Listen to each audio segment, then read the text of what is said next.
Hello, boys and girls. Happy Friday. Today is May 28th, 2020. Dear Cook Cardinals, happy Friday. I don't know about you, but I sure am happy to have had warmer weather this week. It is hard to believe that next week June will begin. We only have another full week left of our distance learning, although we will not have any learning next Tuesday. Your teachers really do miss getting to spend this time with you in the classroom. Sincerely, your second grade teachers. P.S. I hope we have some nice weather this weekend. So I want to go back a little bit and tell you, yes, we only have one more full week of school left, but the following week, we will have 3 days, although they won't be school days, learning days. They will be filled with fun activities, fun end of the year stuff that we would do. All right, so I know that yesterday, Mrs. Cicchini actually talked to you guys about different summer activities. And to keep with the theme of summer that we've been doing kind of this whole week, Mrs. Mansfield decided to talk to you about some activities, or not activities, but foods that you might find in the summer, some fresh fruits and vegetables. So I am going to talk to you about some summer fruits and vegetables. So one of the summer fruits and vegetables that you can find are apricots. And apricots look very much like a peach or a nectarine. They're just really small. And they have a pit inside of them, just like a peach or a nectarine would have. They do grow on trees. And they're really delicious. And actually, one of Ella's favorite jellies or jams that we have is apricot preserves. The next one, and I love these mixed with a bunch of other berries too, are blackberries. Blackberries are something that you can find on a tree as well. I know that when I lived in Delaware City, I actually had a blackberry tree that was growing on my property, and I loved it because this time of year in the summertime, I would start to see all the flowers, and then by the middle of the summer, I would have so many blackberries to pick, and I loved eating them almost right off the tree. Obviously, I'd rinse them off first. Plums are probably Mrs. Mansfield's favorite fruit. If you're in my class, you probably already know this. So plums also are something that grow on a tree. They are something that's, again, very similar to apricots and peaches and plums, obviously, and nectarines. They have a pit, and they're really juicy and delicious. So peaches, there's actually a really good history of peaches in Delaware. Some of you may have actually gone to the Peach Festival in Middletown in years past. And the whole reason, I actually wanted to do a little research as to why we have the Peach Festival in Delaware. So what I found out was that peaches used to be like a main crop, a main moneymaker for Delaware, for the state of Delaware prior to the Civil War. So that means that a lot of farmers in Delaware prior to the Civil War grew and sold peaches. So I guess we have a very good area to grow peaches. So that's kind of why we have the Peach Festival, although it looks like this year the Peach Festival is canceled because of what's going on. But peaches are also really, really yummy, and you can make peach cobbler and peach pies, all sorts of yummy stuff.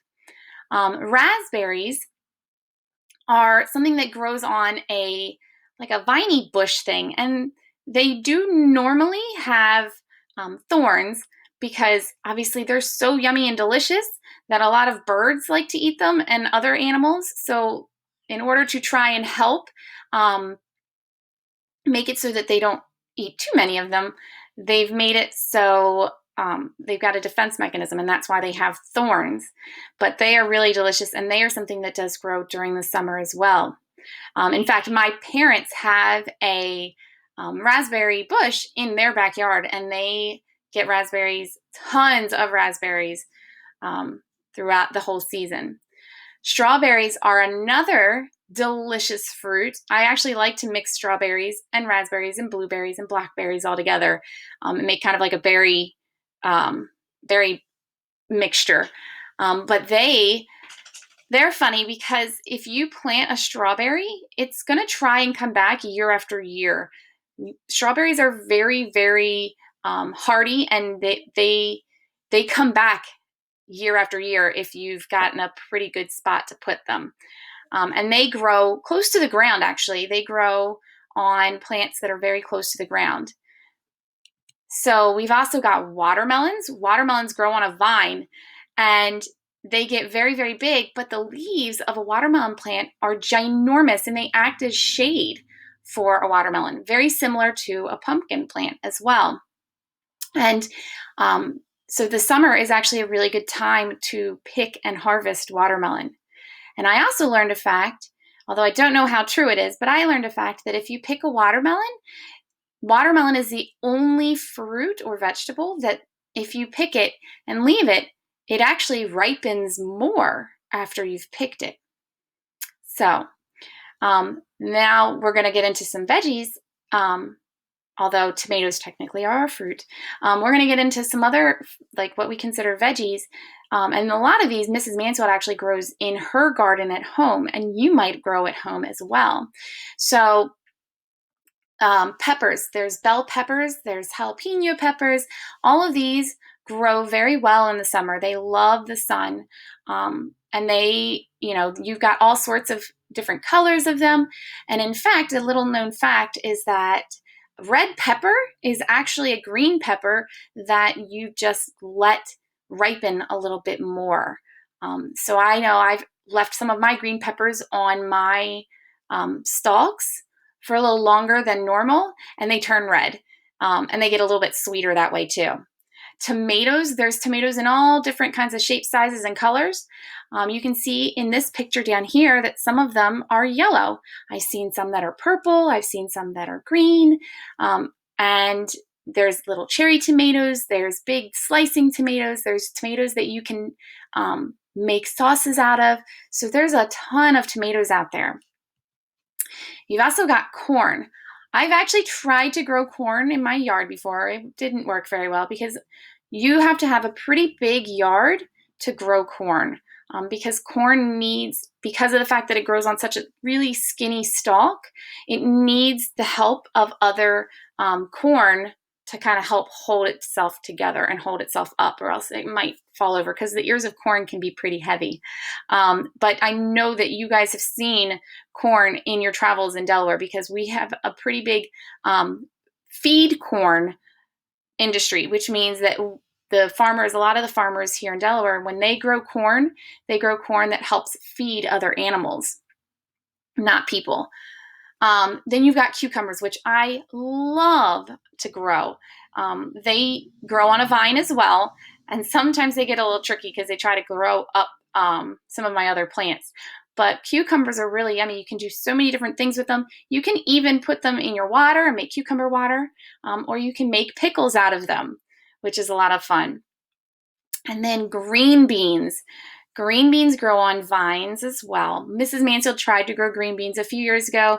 It didn't work out so well. They did not get too big.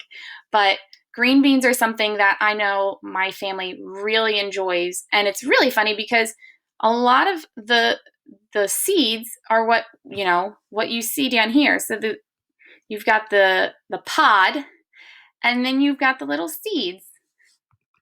All right. So if you have a garden at home, I bet your teacher would love to hear all about the things that you grow in your garden. I know that Mrs. Mansfield has had some conversations with some of her students about the gardens that they were starting to grow or were growing. So I hope that you guys get a chance to grow some fruits or vegetables this year for the summer, and we would love to hear all about it. Have a wonderful weekend, boys and girls.